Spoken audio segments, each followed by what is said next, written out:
You think you're sick though, man? You will know about it when I fucking Batista bomb your nan in the middle of Asda and show it ain't bad up a fanny, the fucking dustbag. Which you must either confront, kill, or avoid as best you can.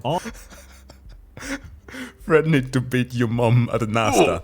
That's a true Englishman right there. How's it going, people? Jack here with another video, and today we are going to be checking out some video from SsethTzeentach, who's going to explain us today's word of the day: survival. Yes, because it is pretty topical, right? Since it is the month of October, I actually decided to try some survival games. One specific that you may know of, a tiny little title called Project Zomboid.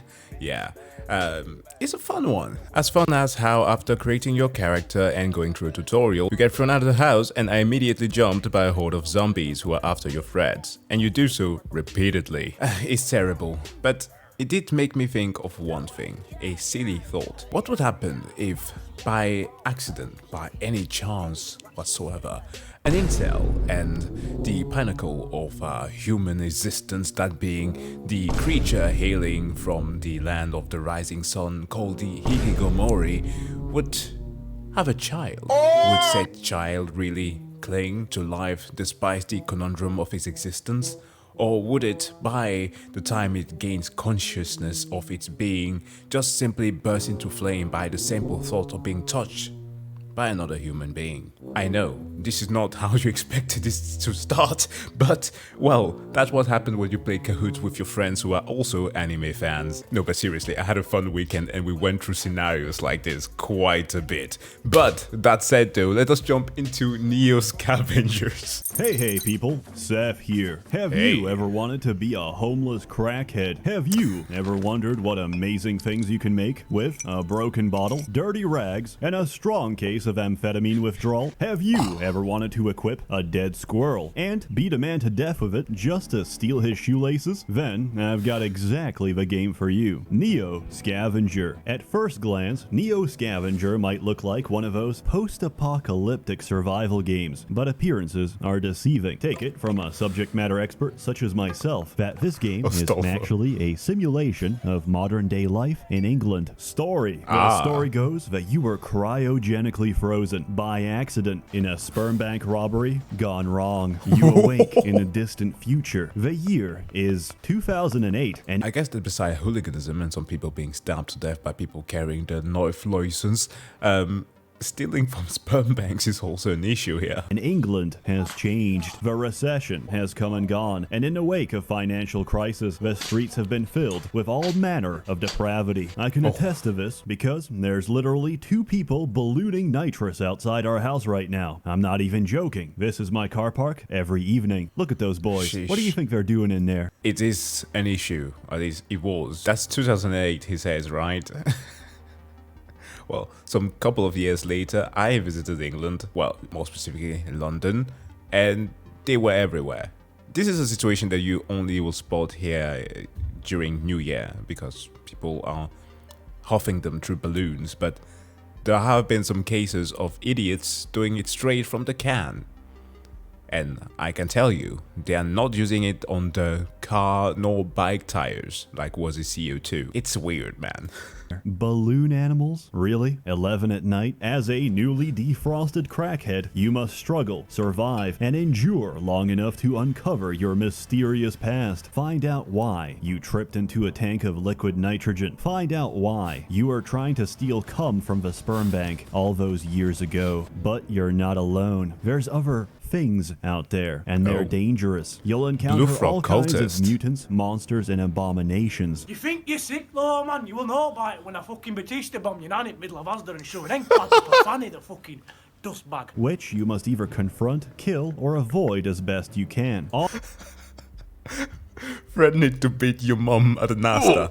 That's a true Englishman right there. Honestly, I find all of those terms to be very offensive and would rather prefer to say, yes, you're gonna meet other homeless crackheads, and yes, they are definitely going to fuck you up and kill you for your piss-stained bathrobe and your decomposing Dora the Explorer backpack. Listen, those NHS budget cuts came down hard. That's why you're fighting for your life for a pair of Crocs. It's what God intended. Gameplay. But before you can do all that, you You gotta customize your crackhead. You need to pick the most relevant crackhead skills and crackhead talents to help you survive and thrive in the English jungle, which include, but are not limited to, botany. When you're out here in this jungle. And mushrooms you've picked from a park are edible, and which are absolutely poisonous. Small spoiler, they're all poisonous. Medic helps you steal people's prescription medication and figure out if it's safe for personal consumption. Useless, never take this. I mean, so what if Ambien and warfarin look identical? Ingesting a powerful anticoagulant as your body bleeds from every orifice is a fantastic idea. Who cares if I try to pop an opioid painkiller and swallow down grandma's thyroid medication instead? Grandma's groid was super slow. Mine is super potent, and now it's supercharged. Traffic helps you start fire for improvised heating and catch squirrels for improvised beating. Very useful. And of course, hacking, which lets you crack passwords on the iPads, Lenovo ThinkPads, and BlackBerry phones you've stolen from the general public. These can fetch quite a price on the flea market, depending on the quality and quantity of memes on their hard drive. In particular, reposted memes with the ifunny.co watermark, especially if highly compressed and almost unreadable, hold particular value and demonstrate high status. There's a lot of other skills, most of which offer unique interactions with the game world, except electrician, which lets you fix a single air conditioning unit, and that's it. 10 out of 10, best skill point I ever spent.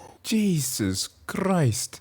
So basically, apply Kirchhoff's law. 10, best skill point I ever spent. Neo Scavenger plays out a lot like Civilization. No one plays with me, so they're both single player. Each turn, you make a number of moves, after which everything else on the map does the same. Entering a tile takes time. Scavenging takes time. Crafting takes time. And you gotta make your time count. The moment you get out of stasis, you've got a number of problems, and you need to fix them real fast if you hope to survive. Problem 1, you're practically naked, and if you, like me, have accidentally used your hospital gown to craft a glass shiv, then you're completely naked. Get some pants before hypothermia sets in and you die of pneumonia. Problem 2, you're defenseless. Get a stick, a pointy one, and if you get lucky, you might find some raid boss level gear, like a saucepan. Problem 3, first, drink some. The pans are super effective, okay? From playing games like Dead Cell, Left 4 Dead, Dead Island. What other dead game uses the pan as something important?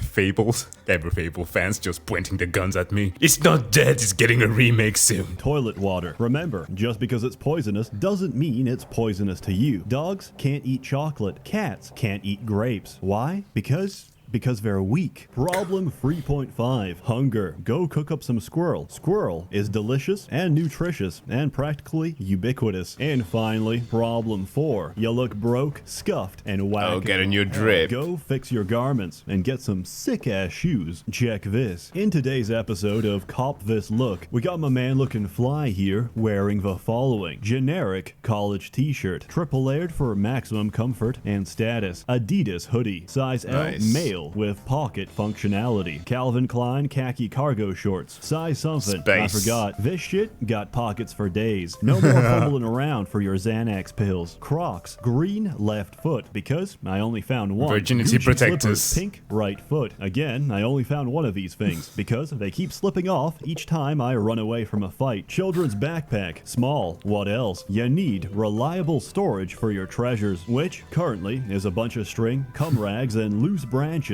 Everything you need to make whatever it is I'm making. Spear. It's sharp, effective, and it hurts. Also, previously, I used to strap a hunting rifle. Unfortunately, I clicked a little too fast on the crafting recipe, and unfortunately, used my hunting rifle as wood for a campfire. Bordeaux saucepan. Stainless steel, great for cooking water. Cooked water sells for about 8 pounds a bottle at the local crack den. That's not a joke. That's my life, my grind, my hustle, and how I can afford all this primo luxury. Sigma Speaking grind of set. primo luxury, I got a ride. I got transport. Fully functional 4-wheel drive. Now it's a cart. I stole an Asda shopping cart. Water storage? You betcha. It delivers the racks. That helps me bring in the stacks. This is not a kid's car, but a goddamn crackhead chariot. So don't fuck with me, because if you do, I'm gonna run away. Play hard, live hard, and you could look this good, because outwardly appearance reflects inner state of mind. You wanna keep the park bench? You act like you own the park bench. Speaking of which, combat is also turn-based, and determined by a set of actions you can take each turn. Pro tip, don't get hit. Rival hobo squatting on your favorite park bench? Just stab him to death with a piece of broken glass. He would have probably done the same to you. Look,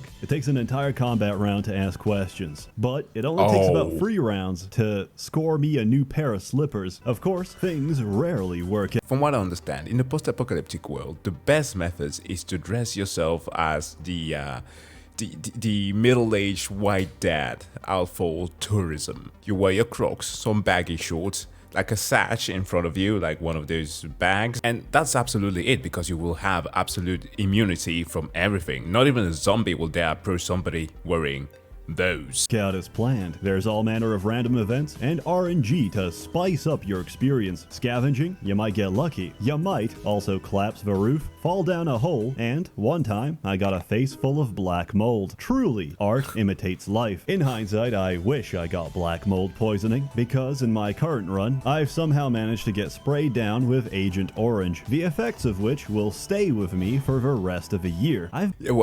Just for the rest of the year. Okay, I'm not gonna explain what Agent Orange is. Let's just say that getting that on you will make you, as well as your further generations, look like the Kerbonauts. Yes, you'll look like you're part of the Kerbal space program and not any other US-sponsored program. I've been alive for 11 days. In resignation, I've tried to go out peacefully by camping in the most dangerous part of town, the local job center, plus hoping and praying that another crackhead jumps me while I'm sleeping and stabs me in the ribs. Inexplicably, my prayers have not been answered. Twice, a crackhead has stumbled upon me, and twice he has groped my soft body, stolen a single plastic bottle from my inventory, and left. Another time, I ripped up my plot necklace for a small piece of string. I later found out you're not supposed to do that, and got chased around half a map by my very own sleep paralysis demon. On the bright side, it did kill every... If Asmongold is your sleep paralysis demon, run. Can you imagine just sleeping at night and him creeping off the edge of your bed, just slithering through, and then the moonlit light just shining off his forehead? Oh man, that's horrible. Every other crackhead chasing me. In a later run, I found out that every other crackhead suffers just as much as we do. Spying on a nearby tile, I spotted another specimen of humanity. I spied again to discern his intentions, which currently were passing out, being unconscious, and vomiting at the same time. I thought to myself, this is my chance. So I approached him, stealthily, quietly, slowly. In that time, he managed to wake up, recover, and walk away. It turned out I approached him so slowly, in fact, that 2 full days had passed. I'm not very competent. I did, however, manage to beat a man to death with an iPad. Provided you can survive that long, you'll see day turn into night. At night, you'll finally be able to see it, the soft siren glow of civilization. Head far enough east and you'll finally be able to reach it, a place that offers the promise of comfort, refuge, and safety. The end of your long, drug-induced journey, the Mecca of crackheads. Once you get there, you'll find out it's actually just Manchester. Outside, you can illegally juice electricity from the public library and warm yourself around the community trash barrel fire. Get loaded and get high off the hot toxic fumes of melting plastic. It's carcinogenic, which means you're speeding up the process of evolution. Inside, you can shoplift from Tesco Express, get turned away at the hospital, and go to your local Barclays branch, where one of the possible possible options is pretend to be a mentally retarded patient, which really just describes every YouTuber, except we're not pretending. Final score. Neo Scavenger is a fantastic little game with a lot of options. Wow. It's short, fluid, and self-explanatory. It is the streamlined, inbred cousin of Cataclysm Dark Days Ahead, except it takes place in modern times outside my goddamn window. I give Neo Scavenger 8 dirty rags out of the contents of my drinking water, which, according to this, is perfectly drinkable. And if you'd like to experience what life is like in the UK, an experience that I would best describe as the struggle, then I recommend buying it. But if you're a reasonable human being that doesn't get swayed by the sweet curried words of a disembodied voice, then I recommend trying it. A warm thanks to the many members of a Merchants Guild generously funding and bankrolling these videos. This one, however, is completely free. In lieu of current circumstances, Seth needs to move out of this lovely neighborhood. I'll do my very best to minimize disruption, get back on track, and above all, avoid getting shanked. You're all truly wonderful. Have a good one. This video came out in 2020, and I suppose that Seth really inspired a bunch to survive through those hard times, and, well, perhaps it's still relevant today. But guys, thank you so much for checking out this video. As always, please do go and subscribe to SsethTzeentach's channel, and of course like this video, and also if you like this one, give it a like and or dislike if you didn't. But hope that you survive to the rest of the week. Wish you also have a wonderful day. See you guys in the next one. Bye.